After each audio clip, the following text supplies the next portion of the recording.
I will show you the science of actually how the cells work, and you will have more knowledge than most doctors in the world today because they still believe in the genes. You are made out of 50 trillion cells, and the cells are the living entities. So you are a community, not a single person. Every cell in your body has minus voltage on the inside and positive voltage on the outside. Every live cell is a battery. Every cell has about 1.4 volts. 50 trillion cells in the body times 1.4 volts is 700 trillion volts of electricity in your body right now. And with training and meditation, you can focus this energy called chi, and you can use that energy for healing. So while you see yourself as a physical entity, the new physics, you are energy waves interacting with each other right now. All animals and all plants communicate with vibration. The gazelle doesn't have to go up to the lion and say, "Are you my friend?" Because at the distance, the energy could be felt and the gazelle will not go there because of bad vibes. If we, when we were young, were taught to be sensitive to the vibrations, we would not find ourselves in bad relationships and bad places. But we are usually told not to go by our feelings, but to listen to what people have to say. Language was designed to hide feelings. The point is, all organisms communicate by vibrations and know if they're in a good place or a bad place by reading the vibrations. We humans have that ability but are not trained to use that ability. When we see people, like if I look at the audience or you see us, we see people as physical particles and machines. But that's an illusion, because what we are interacting waves. That's why one person can affect another person just by being in the field. And today, physics studies the vibration, not the physical. In quantum physics, we don't study the particles, we study the waves. And we study how the wave interference. All of the waves together is called the field. So you're made out of atoms, but you also are the field. You are connected to everything because you can't separate waves. Now I'm going to show you how your thoughts go out and affect your life on the outside. This is an older picture of a new technology called magnetoencephalograph, MEG. EEG, you put wires on your skin and read the brain activity. MEG, the probe does not even touch the head. You can read your brain activity outside of your head. It's not magic. Your thoughts are not contained in your head. As I talked about, people are not particles, they're waves. And waves become entangled with each other.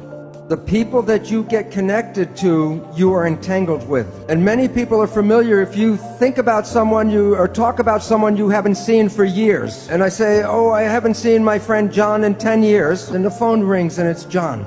Or a letter comes in the mail from John. It's like the placebo, nocebo. When you think very positive thoughts of someone, they make an effort to get in touch with you. But it works both ways. If you have a negative thought about somebody, wherever they are, they will create negative talk about you. So it's very important to recognize your thoughts and your judgments are not just connected to you, they're connected to the people you talk about.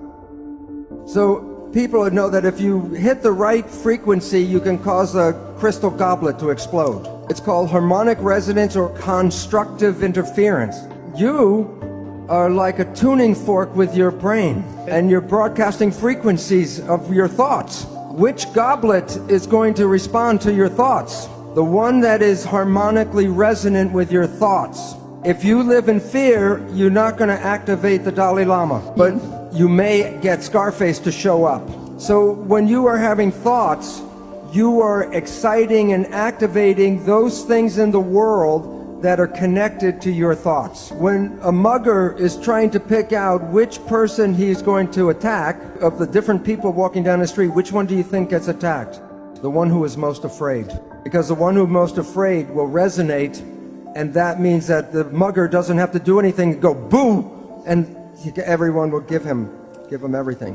But while it works for individuals, it is very powerful when a whole group of people have the same thoughts. You can't make a war unless enough people are ready to make a war. I'm going to show a picture of mass action here, and it relates to in New York City 1 year after 9/11. So this is September 11th, 2002, the 1-year anniversary of 9/11. What was everybody in New York thinking about that day?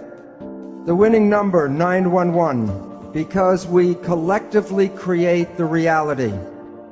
So when you look at yourself, you're not a single entity, but you are a community of 50 trillion cells. But it's important to understand the word community. Every cell is intelligent, but when they're in a community, they give up their personal intelligence and respond to the central voice. So that the community represents a thing, one thing called an organism. And in that community, that a cell must follow what the central voice is. And if the central voice says to die, the cells will die. So the central voice is the mind. And I will be talking about the nature of the two parts of the mind and why we have trouble sometimes controlling our life. So what I would talk about is the role of how this mind works. First, there are signals from the environment, the internal and external environment. The brain, the function of the brain is to perceive the signals and then interpret those signals and then send the information to the cells to control the behavior and the genetics. So the function of the brain is perception, and from that creates the mind.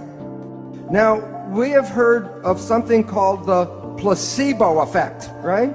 The placebo effect is when you have a very positive thought that something can heal you, even if you don't know it, but it's a sugar pill, but you believe it's the real medicine, then you can heal yourself with that. So the pill didn't heal you, it was the thought that healed you. Statistics reveal that 1/3 of all medical healings, including surgery, are the result of the placebo effect. Now, the issue is that the placebo effect is when you have positive thinking.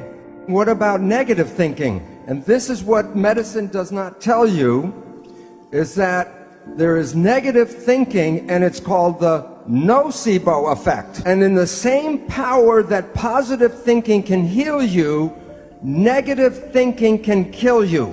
They're both the same effect. One is more positive, one is more negative, but the effects are exactly the same on your health. One will heal you, and the other can make you sick. The point is that negative thinking can create all the effects of chemotherapy. Now think about this. If a doctor tells you you have a disease, or the doctor tells you you're going to die, and you believe the doctor because he's the professional, the belief will give you a disease and can cause you to die.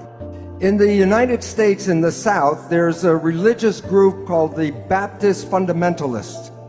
And this one group works themselves up into a state of ecstasy, religious ecstasy. And they believe God protects them. And so they will work with snakes, poisonous snakes like rattlesnakes, and they will even get bitten by the snake and nothing happens to them. Now look at this though. Some of them will drink strychnine in toxic doses, and when they're in that state of belief, it does not affect them. So if you can drink toxic poison, then why do we worry so much about the toxins or the food and the air and all that? Because we have a belief that the toxins can kill us.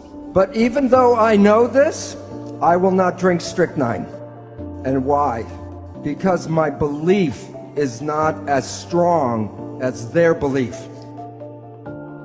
So if we were growing up and programmed with stronger beliefs, we would be more powerful than we are